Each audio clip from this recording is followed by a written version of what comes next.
Got Colin Paget here with Founders Metals. Founders put out some news today from their Antino Gold project. I mean, obviously, if you follow my story, you'll know you're no stranger to Colin or to Founders. And so I'll skip too much of an intro here because, yeah, here it is, a large sort of grab bag news release. And I just got Colin on to talk us through maybe the key parts of it, right? Lots of results from lots of different targets. So anyway, Colin, a little bit of a badgered introduction there, but good to see you again. You're down, you're down, and you're in Suriname right now, are you? Suriname right now, yeah. I'm in Paramaribo today. Yeah, good. That's the capital. So no, thanks for taking time here. So why don't we? I mean, yeah, have it up here, right? Lots of results, thousands of meters from a few different targets. Kind of like I say, sort of a very large grab bag that has been, I'll call it, hotly anticipated. And so I have some questions I'll pepper your way, but why don't we just start really simply, right? I mean, this is a large update from a few different targets, as I said. So maybe, do you want to just draw a through line for us? I mean, what do you think is sort of the key message that maybe risks being ignored or overlooked, or what's that one kind of detail that you want to hopefully help investors understand from this, the takeaway? Yeah, sure. I mean, I think, and first, I guess to preface that even, I mean, the idea behind this release, and I mean, this is probably, I think it is the longest one that we've ever put together, and you know, a lot of figures, and just touching base on all the different targets that we've been working. And I mean, we wanted to do that to give people something ultimately to look back at. I mean, it's a lot to digest in one sit down and read through, but the maps and things are there for everybody. And as we go forward, it forms a pretty nice base for information flow. When it comes to this release, and if I was to take one thing that I really want people to focus on, it is the success that Lower Antino has turned into. We started drilling that. We had, you know, the 82 meters of around a gram, followed on with that, with 29 total drill holes, 28. The 29th is still pending assay, but 28 drill holes here. And the thing that came out of it was, you know, every time we stepped out, we hit more gold, and the grades have been, you know, quite consistent over these intervals, and represent a pretty sizable volume of, you know, gold-bearing material or gold zones. And it's 3 separate zones right now that we've identified in the historic auger work. There's opportunity for these zones to grow considerably along strike, and for there to be potentially other zones, you know, within that much larger auger anomaly. We've only drilled into about a third of that total volume. And so we see this, given the proximity to Upper Antino and that high grade material, today's gold prices, I think having this consistent low grade mineralization, about 35% of which is sitting in saprolite. So I'll remind everyone, everything south of that creek there is all completely preserved, the saprolite or the oxide horizon. So, you know, it's that free dig, cheap to move material. And, you know, there's possibilities or potential here to build a lot of ounces that, you know, feed into an overall global you know, resource or the like down the road. And I think that opportunity, you know, for adding to a global resource exists at a number of these targets. But it's nice to see that come together at one that's closest to today's home, Upper Antino and the Froyo stuff. The other piece, I mean, we've added an update on pretty much everything. You know, one of the things that we mentioned in the release is, you know, some of the things that have slowed the pace of some things on the ground for us. And the big one there has been weather. First 2 years on the ground, it was a historic drought, whereas it is definitely not anymore. So it's a lot rainier than we had experienced previous to this. It hasn't stopped our drilling. We've been able to continue drilling, but as it was kind of getting, call it, worse and worse. I mean, we were there in April. It's definitely a lot wetter than it was then. And it just slowed down production numbers overall. And then eventually just those roads getting, you know, tractor, you know, 12 kilometers, you know, from Lawa South, where we did get some drilling done, to Upper Antino. That's a long haul to move supplies and things back and forth. Because it does get drier, we pulled basically all of those further afield rigs out, and started focusing more drilling on Upper Antino and Lower Antino, obviously, given the results that we have here in this release. But yeah, we've put some plans around what those drills are going to be doing, and then we still have very much plans to get back to, you know, Da Vinci, Fango, Lawa, all of that, with a combination of surface exploration programs to give us a bit more data to work with, but also drilling. Drilling is very much already planned for each of those targets. Maria Giralda, we've been lucky with. We were able to get there. There's a road from the Boise camp area that is still quite good. And so getting there with first, we did follow up augers, then deep augers, like with a mechanical rig, and then mapping, and then finally we got there with a drill fairly recently. We drilled 4 holes there, rushed the first 3, and we actually got assays back this morning for the first 3. So yeah, we're excited about getting some results out to people on that as well. So just kind of continuing the news flow piece, and as we move through these targets, going into H2 and keeping people informed. Yeah, you and I were chatting just now before we went live here, and you kind of made the point that I thought was cogent, or it was effective, that if by end of year that the meterage will all come out in the wash in terms of meterage applied here and there, and targets will be hit, that as you say, sort of don't tackle monumental infrastructural issues when it comes to wet seasons, etc. Why, if it's not necessary, just save the expenses and damage and etc., and just save it for the dry season, right? And I thought that was a sort of a reasonable explanation, right? Yeah. Let's just talk us through the rigs then, right? So last we heard from you, there was Lawwater rig, and you were further afield. You have you've brought them back closer to home in light of weather events and in light of the weather. So can you just give an update? On the rigs that are turning and just where they are right now? Yeah. So right now we have 4 rigs actively turning. 3 of them are at Upper Antino right now.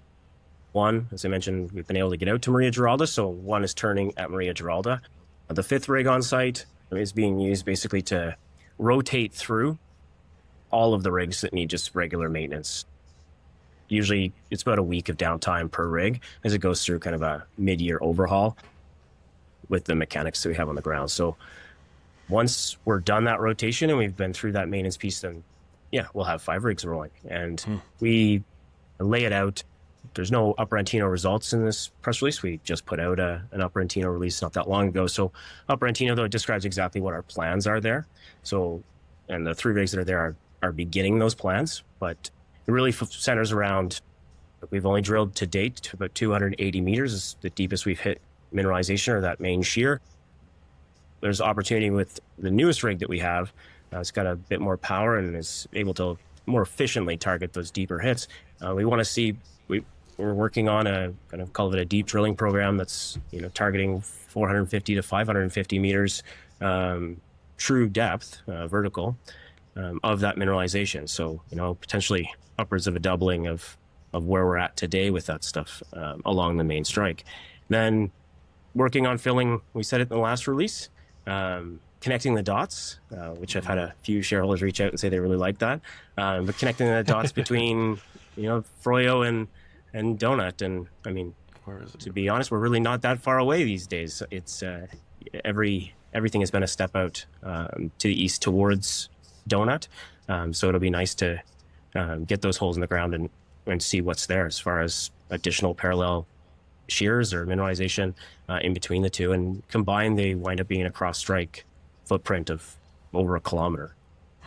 And then our last one is we've got holes planned right now up to 800 meters. Some of that is systematic grid drilling, fences along strike, but some of that are more aggressive pushes to test things that have auger anomalies or interesting features in some of the geophysics data that we have and have had reprocessed recently. Can afford to take swings, and you got the meterage to back it up, right? Well, the drilling deeper thing, maybe a couple of questions just on that. I guess first of all, this is one that it was just an offhand conversation I had with Pascal on site, and so it was one of those difficult things to confirm hard. But so you did just reference, though, you have a new rig, got a bit more beef to it. Can you just give what is the rated depth for your suite for your flotilla of 4 rigs, and then the new one too? What are the kind of the rated depths on them? So they're all hydrocore drill rigs. They all come from the same manufacturer. The specs are all available online. If you were to look them up online, you'll see that most of them will tell you that they can drill 900, 1,000 meters within their capabilities, and that's entirely true. I think as you get into deeper and deeper drilling, they'll say that you have to, or they'll recommend that you're reducing down to narrower and narrower core.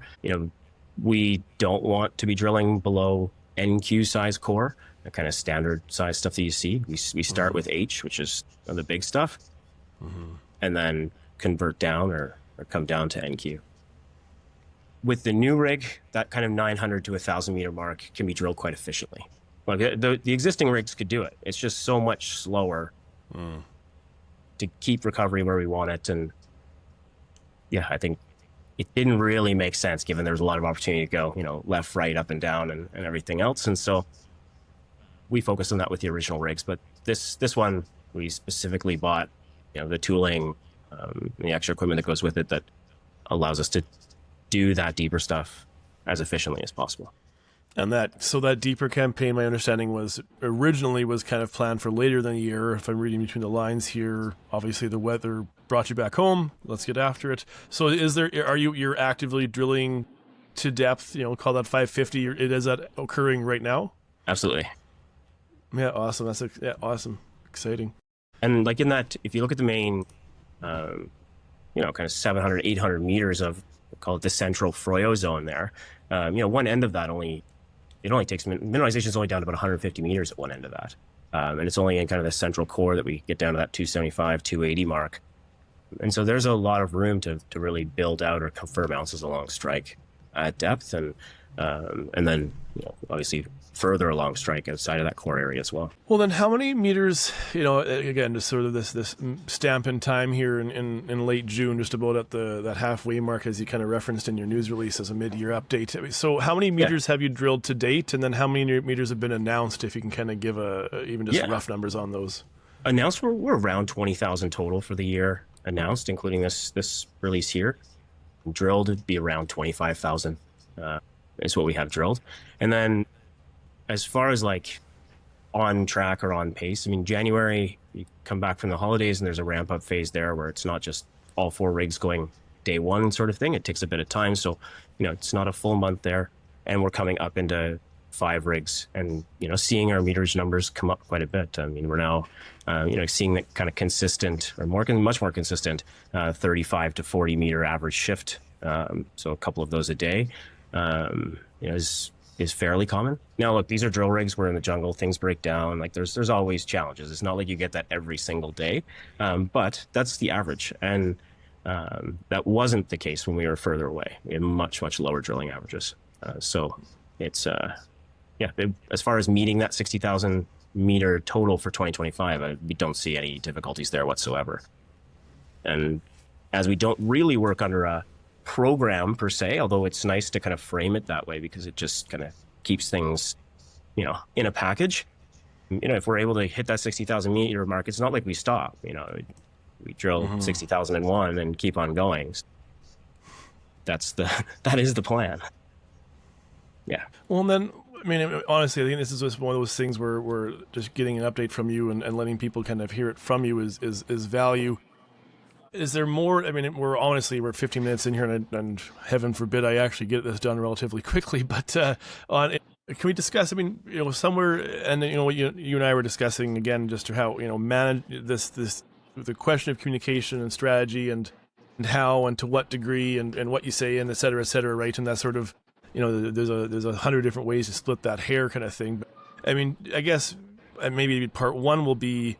I mean, imminent news flow. I mean, what's the expectation from here for people? Is there more news coming rapidly, or when might we see more news coming from you? I guess, yeah.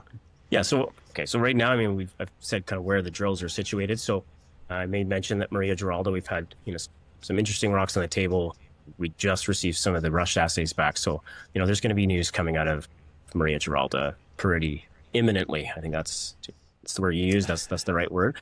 And so, we'll get some stuff out quickly on that and just show people what we've learned so far there and what the drilling's been looking like. The surface exploration work, Da Vinci, Van Gogh, Parbo stuff we've got underway for Da Vinci, Van Gogh. Parbo we'll be getting to in a few days or just into July.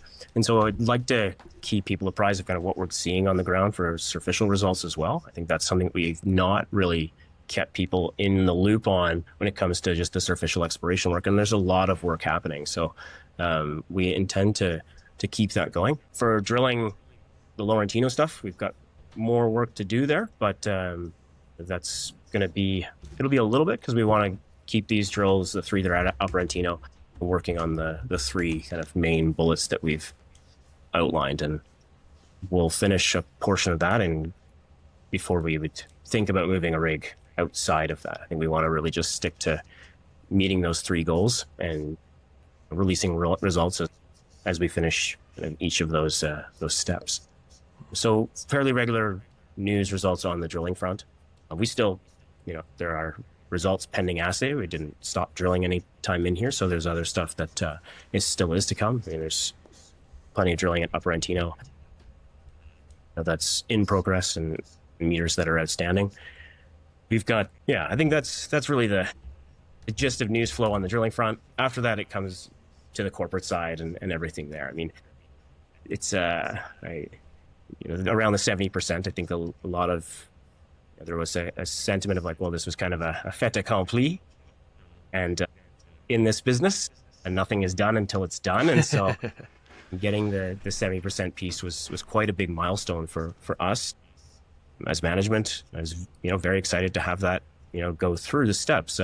It locks in our majority interest in the concession, and it really changes that kind of dynamic or negotiating leverage, etc., as well as we move forward with looking to acquire 100% of things here. And so that's I'm in country today and the rest of this week. We've got quite a few meetings scheduled to hopefully move some things along, but these things all take time. And it's the same with the concession front.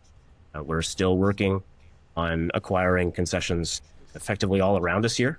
We do have a goal, a very real goal of increasing our land package from the 200 square kilometers it is today to 700 or 800 square kilometers of the same, the gold or the mineralization doesn't stop at the imaginary boundary that is your concession. It often tracks into the next ones. But we want to put that together, and we see that as it's probably not a tomorrow press release sort of news item, but it's something that we're working on, and it does take time to negotiate some of these things so that we're getting the best deal for shareholders as well.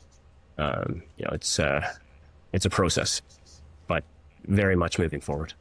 Mm-hmm. And that's one of those ones where I try to stress patience, and I try to keep that in mind myself. When you don't get the boardroom update until it's done, right? There's no midstream update on these things, right? So that's the challenging part for investors, I guess, maybe. And maybe I'm going to circle back and ask you one.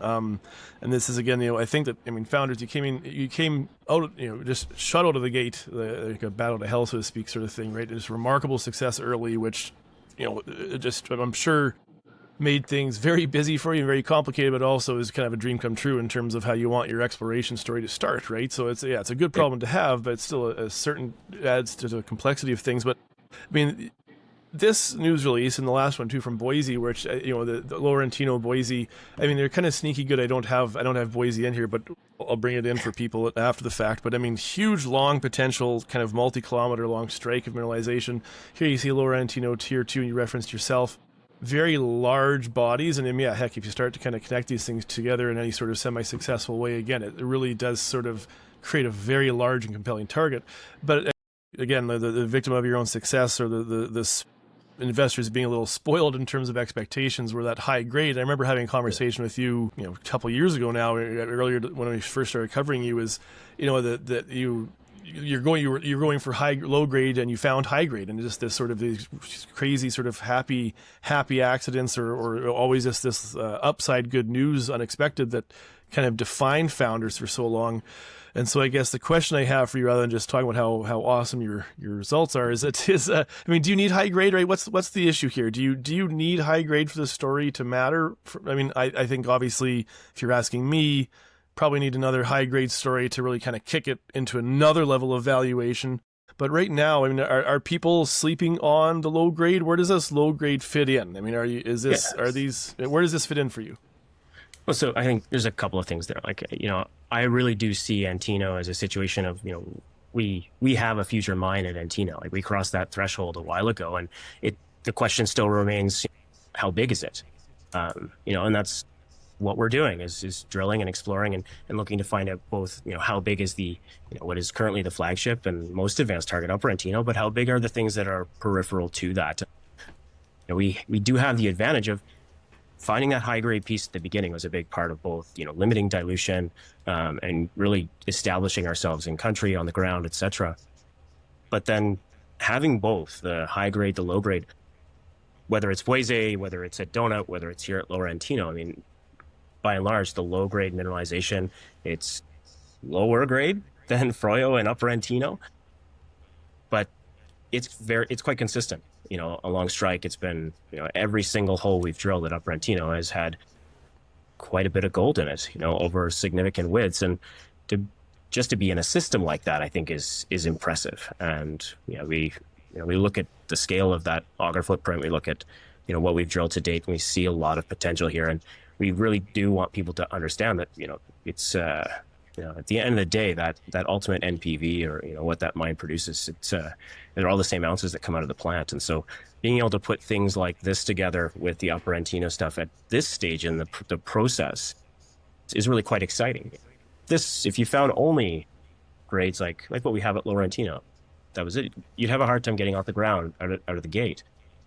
The Froyo stuff is really, it drove things, and it continues to grow. Here at Lower Antino, if you found it, say, after your mill is already built, then you might have there's some economics to that, where you've got to change that processing, or the mill has to change in some way, and, it deters moving forward with that. But we're now in a place where, there's a lot of work still to do, but where there's potential here to add a lot of ounces overall to a project, because we are before that build. And so we can look at what does that global economic situation look like, where we're able to bring the high grade material in a milling scenario together with the lower grade, but very much bulk tonnage and a big volume stuff that we're seeing at Lower Antino and at Boise, etc.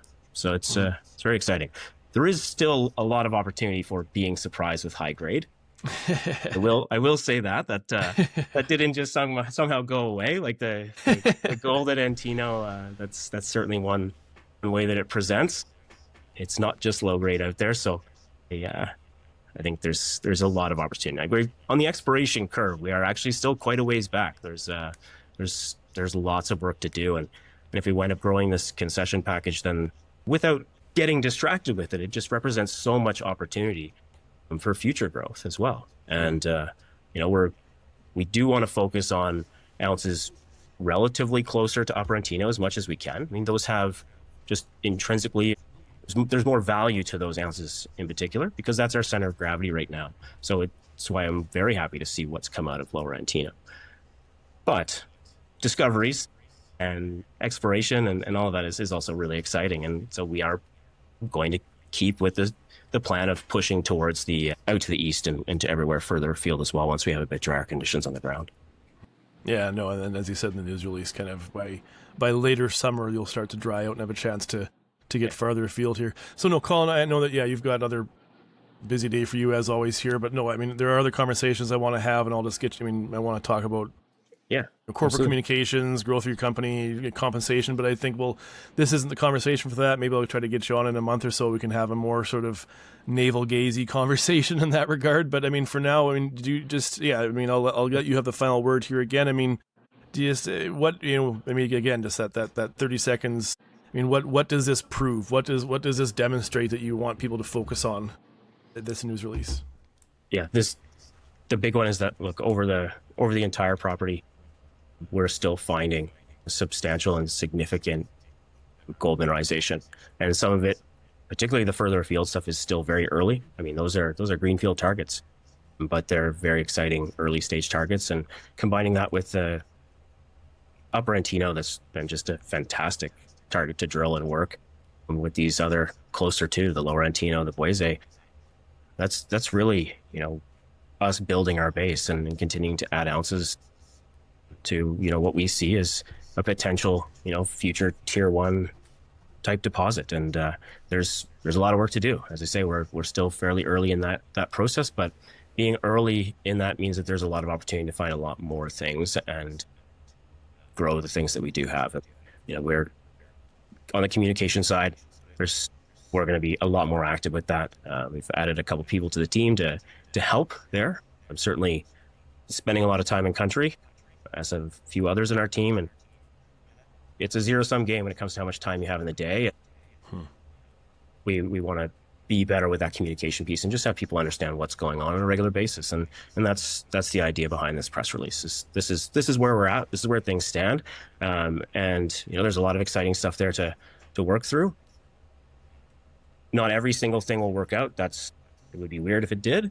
It'd be great, but it's still geology. And so at the end of the day, like we keep growing, keep drilling, and keep building. So yeah, well, I'll leave it there. No, yeah, awesome. No, I'm not. I guess just without editorializing too hard. I mean, yeah, I've followed you guys for a couple of years, and you've always been very available and accessible and forthcoming, and knowing and watching the complexity of your company and the complexity of your project start to kind of swallow your time. I think that probably maybe people, and maybe for someone like me who is semi kind of connected more so than the average retailer, I think that the sheer sort of time commitment required, I think maybe sometimes gets lost in the shuffle a bit with people. But yeah, I'd say though, I mean, to that, not to keep us going here, but I would say that if there's people that are connected through you or your network, if there's questions out there, or if there's things that you're seeing a lot of people have the same question, or things that require clarity, those people should reach out to you, or should you'd be a great touch point to put some of those questions together and get them to us, and we can sit down and have a chat about them and go through those things. It would be great, because it helps me as well to really understand what it is that people want more clarity on, or things that I think are clear. Like I know sometimes on the technical front, like I'm a geologist, not everybody is, and that can be an issue. But if there's stuff that people want more clarity on, we just need to work on getting those messages out. No, perfect. No, that's well, let's to date, maybe sometime next few 4, 6, 7 weeks or something, we can sit back down and, like I say, we'll get a bit more self-reflective, or have a softer, kinder, gentler one. No, anyway, no, that's good. Always appreciate it, man, and we'll good luck today. Good luck for today and tomorrow and for the rest of it. We'll talk again soon. Sounds good. Thanks, man.